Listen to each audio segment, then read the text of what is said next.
Welcome to 2K Ranch Life Podcast. This is Ken back with you. I know it's been quite some time since I've been able to do a podcast. We've just been super busy and had a lot going on this spring. Honestly, I can't even remember the last time. I guess it's been in April since we did one. My goodness, it's crazy. It's been 4 months, but so there's a lot happened in the past 4 months and what's went on here at the ranch. So we'll just kind of bring you up to speed on what we've been doing, what's going on with the horses and everything, where they're at. Honestly, I can't even remember the last time that I talked to you. I think we only had one foal on the ground. And so we ended up having all three mares had foals, very successful. No trouble falling or anything. So the first one we had, which was Blue Little Jewel. She was bred to Pepto Shine, and she had a red roan stud colt around the 1st of April there, and he's doing really good. Very good looking little colt on the ground. So we're looking at for about 4 months. He's right at 4 months old. Yes. Fixing to be 4 months old. So, but it's funny. I'll just tell you about it. So, his name is going to be, his ranch name is Spark. So, we're not 100% sure on the names on the papers yet. You know, that's AQHA thing. So, his ranch name is Spark. So, what his barn name is, whatever you want to call it. So, but Spark is, he is just going to be an absolute unit. He is already, big, broad chest, broad hip, just little head, and he's got a really dark head, dark legs. Almost a chestnut, and his little body is just as roan as can get. He's colored up really nice, and for an attitude on a young horse. He already acts like a 10-year-old gelding. He don't, to be a little stud colt, he don't care whether you're petting him or whether you're not petting him. He's just, if you're out in the field, he'll come to you. If he wants to show you some attention, you want to show him some attention, he's fine with it. If you don't, he's still fine with it. He just really could, he's got a really good mentality already, and he's going to make somebody an absolute excellent ranch performance crossed up horse. This boy's going to be big enough. If you want to go out and catch wild cow in the field, you're going to go out and be able to tie to him and just catch what you want.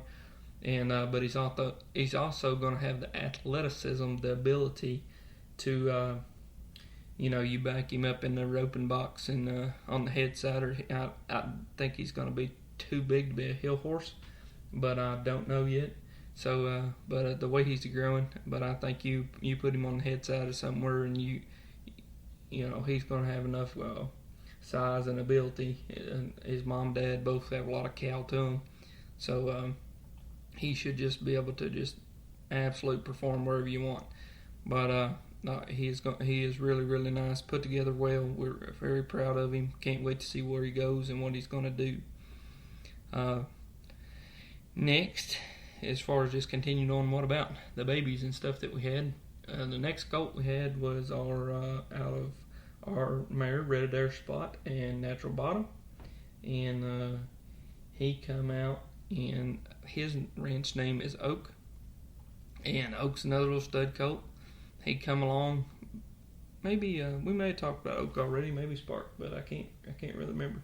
Oak come on about the 2nd-3rd week of April. And so we're looking about fixing to be 4 months old next 2 weeks, I think. And he is just now he is our in your pocket.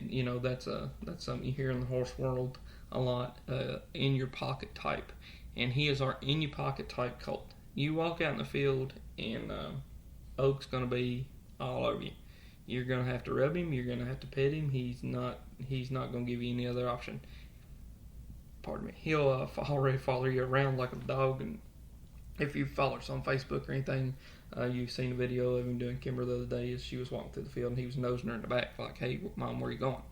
You know, he could care less if his mama's next to him, whatever.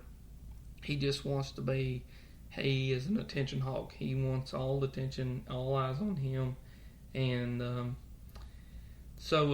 but yet again, another horse that is just flat bred for the performance pen. I'm pretty sure Spark is going to be available. You know, after winning, maybe we may keep him through the winter and let him get a little size on him, depending on where we want to put him in a sale at.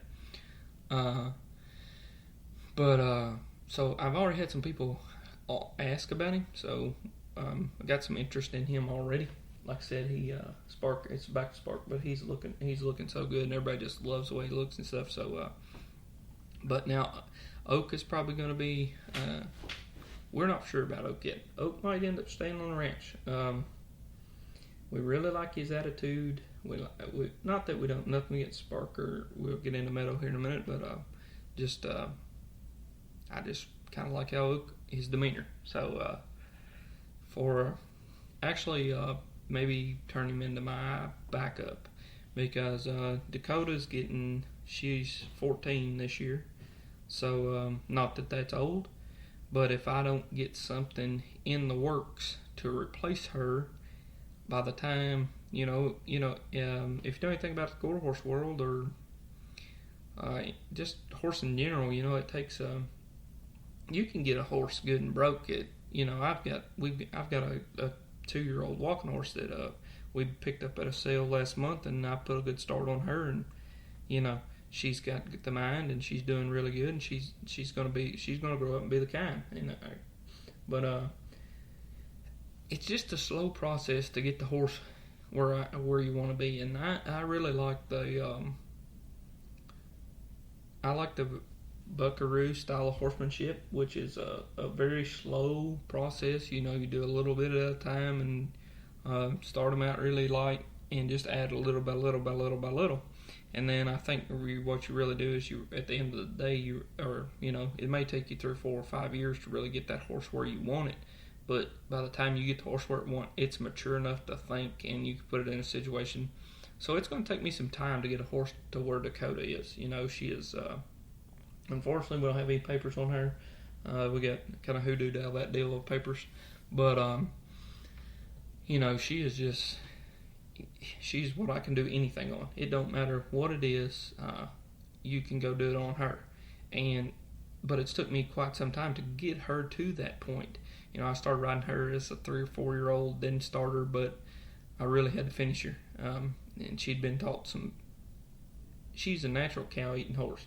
So I picked her up out of the yards, and there's some guys who are riding at the yards that don't know how to ride, but she's the kind of horse you can put somebody on that don't know how to ride, put them in a cow pen, and she's going to make you look like a pro, because she wants to, she'll eat a cow up. So we've talked about maybe keeping Oak. I don't 100% know. You never know. I always say everything I got's for sale besides Kimber and the dogs, so who knows? Somebody comes along and wants Oak more than we want him. They may have him. So, he, and I don't know, maybe I changed my mind. Maybe I keep Spark. He's beautiful, really good looking colt. So maybe I keep him. I don't know. So, but regardless, we'll see how they grow, the attitudes, how they market. It's got a lot to do with it. The market for them, how the market is. I'm not going to give our coats away. We're going to, they're either going to a good home or they're not leaving this place. And on top of that, the market's got to be good. We invest a lot of time in them, a lot of money, and a lot of effort. And we want to see that carried on with our colts. Honestly, that's why we don't raise 25 or 30.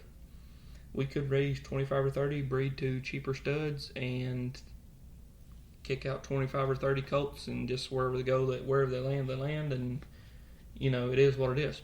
But I try to be really specific with the horses that I breed to, make the right cross with our mares to the right stud, and put that horse in a market where or a ranch or a home where it's going to be taken care of.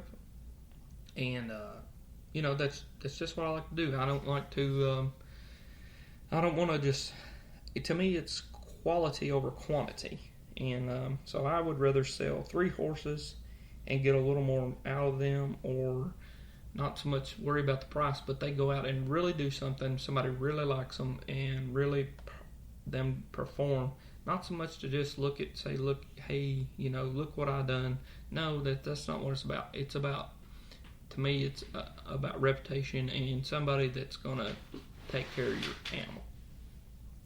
I feel like we take care of them from the time they're conceived till the time they leave this place, and I want them to continue to be taken care of the rest of their life. So that's why we try to, honestly, and if you deal in hiring horses, not to say that everybody that pays good money for a horse is good to their horse, because Lord knows, I'm not knocking on the thoroughbred people, but we know how the thoroughbred market is. Some of these people, they pay millions of dollars for horses, and they treat them worse than people that pay $500 for them. So, again, like I said, it just really depends. But that's the deal with Oak and Spark. I just don't know who will keep, or if we'll keep either one of them. So it's just time will tell. And then last, we had a little Bayrown filly that is out of our Mare Hancock's Coachella and Pepto Shine again. So her and her and Spark are half brother and sister, just different mamas, same day. And she is our little firecracker. And she is all little filly. She has got attitude, like now most fillies do. But now let me tell you, Coachella's a big mare. I mean, she's 16'1", she's 1,300 pounds, but man, she puts out some fine bone, just solid performance looking, just babies. I mean, I think we've still got her yearling from last year, and her name is Dixie, and she's a red roan filly, and she is wicked fast. She was fast as a colt, and she is still wicked fast now. I think her and Meadow, I don't know if we'll keep either one of them. We may not, we may sell them. But, man, they are built for a good speed event. And they're bred to cow. So, anywhere there's going to be a timed event for a cow, they should just go up and they got the size, the bone, the conformation, and just to go get it and do whatever needs to be done. So we're excited for what's on, and they're growing, changing colors, losing hair. Oak come out jet black. He's going to be gray at natural bottom, baby. He's going to look like his daddy. He's going to be gray.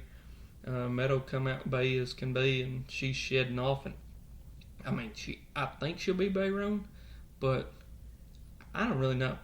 Kimber, we were talking about the other night, and Kimber's like, what color do you think she's going to be? And I said, honestly, we're probably going to have to color test her, because I can usually guess them. I've seen enough to usually hit them pretty square on the head, but now she looks, she's shedding out to kind of look Bayrown, but I don't know. She looks, in one area she looks gray.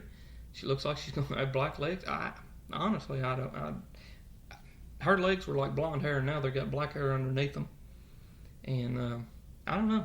I think that she probably, if I'm going to wager money in a direction, she's probably going to end up Bayrown, I think. But I have been wrong before, and I'm telling you, she's a different color. So I don't know. I might be right, might be wrong. I'm leaning